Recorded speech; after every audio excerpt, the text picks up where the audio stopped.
વલસાડમાં ઔરંગા નદી પર બની રહેલા પુલ પર દુર્ઘટના ઘટી છે। નિર્માણાધીન પુલની કામગીરી દરમિયાન પુલનું ગડર તૂટી પડ્યું છે અને શટરિંગની કામગીરી દરમિયાન બ્રિજ બેસી જવાના કારણે આ દુર્ઘટના ઘટી છે। પુલના એક પિલરથી બીજા પિલર સુધીની ગડર તૂટી પડી છે। ઘટનામાં 4 શ્રમિક ઇજાગ્રસ્ત હતા, તેમને સારવાર માટે હોસ્પિટલમાં દાખલ કરવામાં આવ્યા છે। આ સાથે જ દુર્ઘટનાને પગલે એસપી પ્રાંત અધિકારી સહિતના અધિકારી સ્થળ પર દોડી ગયા।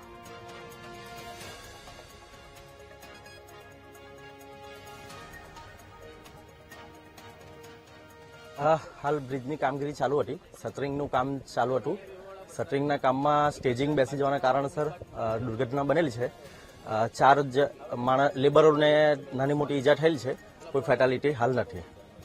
સેફટીના સાધનો તો હતા જ, જસ્ટ હજી લેબરો આજે વર્ક માટે સ્ટાર્ટ કરી રહ્યા હતા, એટલે જસ્ટ બ્રિજ ઉપર ચઢવાનું સ્ટાર્ટ થયું હતું ને ત્યાં જ ઇન્સિડન્ટ થઈ ગયું છે। સરકારના નિયમો અનુસાર એમની પાસે કાર્યવાહી કરવામાં આવે। જે સ્લીપ થઈ જતા આ જે સ્લેબ માટે જે ગટર બનાવ્યા હતા એ આખો જે સ્ટ્રક્ચર કોલેપ્સ થયું હતું અને ત્યાં જે કામ જે કરી રહ્યા હતા એ 5 જેટલા મજૂરો હતા। 5 મજૂરો હતા એ તમામને અત્યારે રેસ્ક્યુ કરી લેવામાં આવે છે તંત્ર દ્વારા અને તમામને અત્યારે કસ્તુરબા હોસ્પિટલમાં સારવાર હેઠળ છે। જે બાહ્ય ઇજાઓ જોતા હાલ કોઈ ગંભીર ઇજાઓ હોય એવું જણાઈ આવેલ નથી, તેમ છતાં વધારે ડિટેલ છે ડોક્ટર સાહેબ તરફથી મળશે। હાલમાં આ જે ઘટનાની છે એ જાણવા યોગ્ય નથી અને આગળની તપાસ કરવામાં આવશે। શું કારણ હતું એ ટેકનિકલ પાસાઓની તપાસ કરી અને આગળની ઘટિત કાર્યવાહી કરવામાં આવશે। હાલના તબક્કે કોઈ જાનહાની નથી અને બીજી કોઈ ગંભીર ઇજા પણ જણાવેલ નથી। અત્યારે રેસ્ક્યુ ઝડપથી થાય અને એના માટે પોલીસ તંત્ર દ્વારા વહીવટીતંત્રની સંકલન દ્વારા અને જે તે બ્રિજનો જે ટ્રાફિક છે, બાજુમાં જે ચાલુ બ્રિજ છે એનો ટ્રાફિક ડાયવર્ટ કરવામાં આવેલો છે, જેથી કરીને બચાવ અને રાહતની કામગીરી છે એ ઝડપથી થઈ શકે। અને તો વલસાડમાં નિર્માણાધીન બ્રિજનો સ્લેબ ધરાશાયી થવાની ઘટના પછી તંત્ર પણ એક્શન મોડમાં છે। શ્રમિકોને હોસ્પિટલમાં દાખલ કરવામાં આવ્યા છે, જો કે સદનસીબે જાનહાની ટળી છે, મોટી જાનહાની ટળી છે। હાલ તંત્ર દ્વારા પણ આની તપાસ ચાલુ છે અને આ ઘટનાની નોંધ ગાંધીનગર સુધી પણ લેવામાં આવી છે।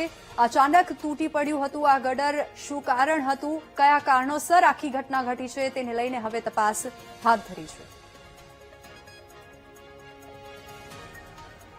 તો આ સાથે જ વલસાડમાં નિર્માણાધીન બ્રિજનો સ્લેબ ધરાશાયી થવાની ઘટના પછી તંત્ર એક્શન મોડમાં આવી ગયું છે। બ્રિજના ગડર તૂટી પડવાની ઘટનાની નોંધ ગાંધીનગર સુધી લેવાઈ છે।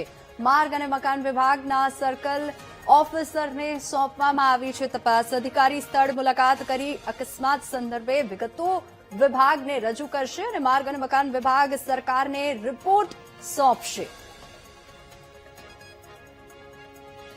તો ગાંધીનગર સુધી આ આખી ઘટનાની નોંધ લેવાઈ છે અને હવે આ ઘટના શું કારણોસર ઘટી છે તેને લઈને તપાસ હાથ ધરાશે।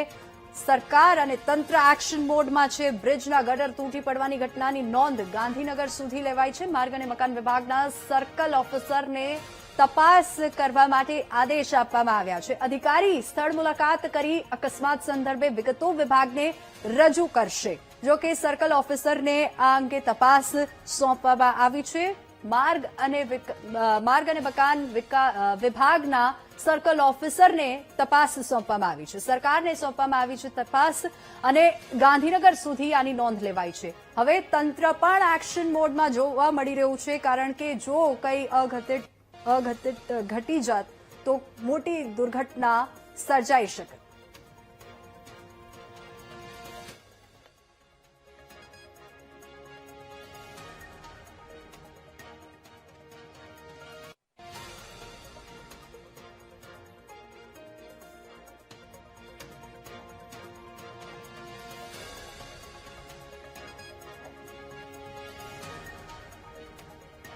તો આ તરફ અધિકારી સ્થળ મુલાકાત કરી અકસ્માત સંદર્ભે વિગતો વિભાગને રજૂ કરશે।